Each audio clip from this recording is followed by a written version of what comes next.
ಸಕಲೇಶಪುರದಲ್ಲಿ 1825 metre concrete ರಸ್ತೆ ಕಾಮಗಾರಿಗೆ ಭೂಮಿ ಪೂಜೆ.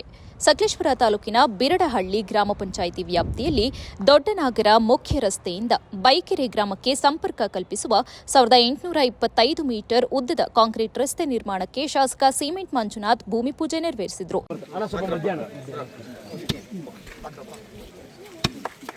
ಈ ವೇಳೆ ಮಾತನಾಡಿದ ಅವರು, ಅಧಿಕಾರದಲ್ಲಿರುವಾಗ ಜನಪರ ಕೆಲಸಗಳನ್ನು ಮಾಡುವುದು ಮುಖ್ಯ ಎಂದು ಹೇಳಿದರು. ದಿವಂಗತ ಬೈಕೆರೆ ನಾಗೇಶ್ ಅವರು ಈ ರಸ್ತೆ ನಿರ್ಮಾಣದ ಕನಸು ಕಂಡಿದ್ರು. ಅವರ ಸ್ಮರಣಾರ್ಥವಾಗಿ ಸುಮಾರು 1.70 ಕೋಟಿ ರು ವೆಚ್ಚದಲ್ಲಿ ರಸ್ತೆ ನಿರ್ಮಿಸಲಾಗ್ತಾ ಇದೆ ಎಂದು ತಿಳಿಸಿದರು.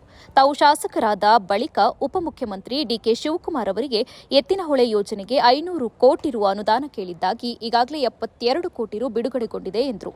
ಈ ಯೋಜನೆಯಿಂದ 7 ಜಿಲ್ಲೆಗಳ ಸುಮಾರು 70 ಲಕ್ಷ ಜನರಿಗೆ ಕುಡಿಯುವ ನೀರು ಲಭಿಸಿದೆ ಎಂದು ಹೇಳಿದರು. ತಾವು ಶಾಸಕನಾದ ಬಳಿಕ ಸುಮಾರು 110 ಕೋಟಿ ರು ಅನುದಾನ ಕ್ಷೇತ್ರದ ಅಭಿವೃದ್ಧಿಗೆ ತಂದಿರುವುದಾಗಿ ತಿಳಿಸಿದರು. ಅಧಿಕಾರಿಗಳು ಜನರಿಗೆ ಗೌರವ ನೀಡಿ ಪ್ರಾಮಾಣಿಕವಾಗಿ ಸೇವೆ ಸಲ್ಲಿಸಬೇಕು ಎಂದು ಸಲಹೆ ನೀಡಿದರು. ಇನ್ನು ಕಡಬನಹಳ್ಳಿಯಿಂದ ಕೆಲಗಳವರೆಗೆ ರಸ್ತೆ ಅಭಿವೃದ್ಧಿಗೆ ಶೀಘ್ರದಲ್ಲೇ ಭೂಮಿ ಪೂಜೆ ನೆರವೇರಿಸಲಾಗುವುದು ಎಂದರು. ಪಟ್ಟಣದಲ್ಲಿ ಸುಮಾರು 60 ಲಕ್ಷ ರು ವೆಚ್ಚದಲ್ಲಿ ಉದ್ಯಾನವನ ಅಭಿವೃದ್ಧಿಪಡಿಸಿ ಅದಕ್ಕೆ ಬೈಕೆರೆ ನಾಗೇಶ್ ಉದ್ಯಾನವನ ಎಂದು ಹೆಸರು ಇಡಲಾಗುವುದು ಎಂದು ಹೇಳಿದರು. ಎಲ್ಲ ಬೈಕೆರೆ ಭಾಗದ ಗ್ರಾಮಸ್ಥರೇ, ಇಡೀ ಸಕಲೇಶಪುರ ಜನತೆಗೆ ಬೈಕೆರೆ ಅಂದ ತಕ್ಷಣ ಒಂದು ಹೆಸರು ನೆನಪಾಗುತ್ತೆ, ನಾಗೇಶಣ್ಣ ಅಂಥೇಳಿ. ಅವರು ಹೆಸರಿನ ಜೊತೆಗೆ ಊರಿನ ಹೆಸರು ಇಟ್ಕೊಂಡಿದ್ದಾರೆ. ಯಾಕೆ ಅಂತ ಹೇಳಿದರೆ, ಯಾವುದೇ ವ್ಯಕ್ತಿ ಯಾವುದೇ ಹಂತಕ್ಕೆ ಬೆಳೆದರೂ ಕೂಡ ನಾನು ಹುಟ್ಟಿರ್ತಕ್ಕಂಥ ಊರನ್ನು ಮರಿಬಾರ್ದು ಅಂತ ಹೇಳ್ತಾರೆ. ಹಾಗಾಗಿ ಬೈಕೆರೆ ನಾಗೇಶ್ ಅಂತೇಳಿ ಹೆಸರನ್ನ ಇಟ್ಕೊಂಡು ದೆಹಲಿ ಪ್ರತಿನಿಧಿಯಾಗಿ ಸರ್ಕಾರಿ ಕೆಲಸಗಳಲ್ಲಿ ಹಲವಾರು ವರ್ಷ ಸೇವೆಯನ್ನು ಸಲ್ಲಿಸಿ ಅದರ ಜೊತೆಗೆ ಬೈಕೆರೆ ಗ್ರಾಮವನ್ನು ಕೂಡ ಒಂದು ಮಾದರಿ ಗ್ರಾಮವನ್ನಾಗಿ ಮಾಡಬೇಕು ಅಂಥೇಳಿ ಅವರ ಅಧಿಕಾರ ಅವಧಿಯಲ್ಲಿ ಅವಿರತ ಶ್ರಮವನ್ನು ಪಟ್ಟು ನಿಜವಾಗ್ಲೂ ಕೂಡ ಬೈಕೆರೆ ಗ್ರಾಮನ ಒಂದು ಮಾದರಿ ಗ್ರಾಮವನ್ನಾಗಿ ಮಾಡಿದ್ದಾರೆ. ಅವ್ರು ನೆನೆಸ್ಕೊಳ್ಳೇಬೇಕಾಗುತ್ತೆ ಈ ಸಂದರ್ಭದಲ್ಲಿ.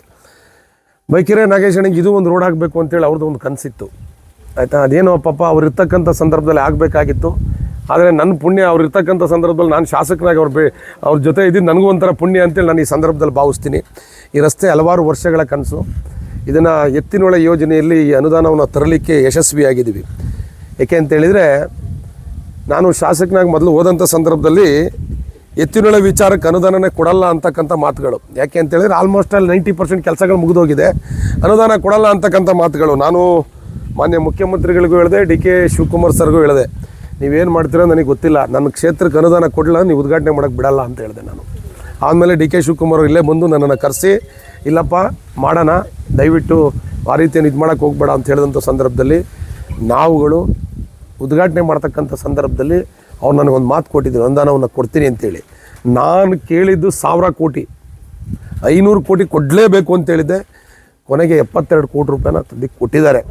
ಅದು ನನ್ನ ಮನಸ್ಸಿಗೆ ತೃಪ್ತಿ ಇಲ್ಲ. ಆದರೂ ಕೂಡ ಅಟ್ಲೀಸ್ಟ್ ಈ ಒಂದು ಅನುದಾನಗಳ ಕೊರತೆ ಇರತಕ್ಕಂಥ ಈ ಸಂದರ್ಭದಲ್ಲಿ ಈ ಅನುದಾನವನ್ನು ತಂದು ಎಲ್ಲಿಗೆ ನಿಜವಾಗ್ಲೂ ಕೂಡ ಎತ್ತಿನೊಳೆ ಬಾಧಿತ ಪ್ರದೇಶಗಳಿದ್ದಾವೆ, ನಮ್ಮ ಸಕಲೇಶಪುರದ ಜನತೆ ಎಲ್ಲವನ್ನು ಕಳ್ಕೊಂಡು ಪಕ್ಕದ ಜಿಲ್ಲೆಯವರಿಗೆ ಮುಂದೆ ಇರತಕ್ಕಂಥ ಜಿಲ್ಲೆಯವರಿಗೆ ನೀರುಗಳನ್ನ ಕೊಡ್ತೀವಿ, ನಮ್ಮದು ಜಮೀನುಗಳು ಹಾಳಾಗೋಗಿದೆ, ಪರಿಸರ ಹಾಳಾಗೋಗಿದೆ.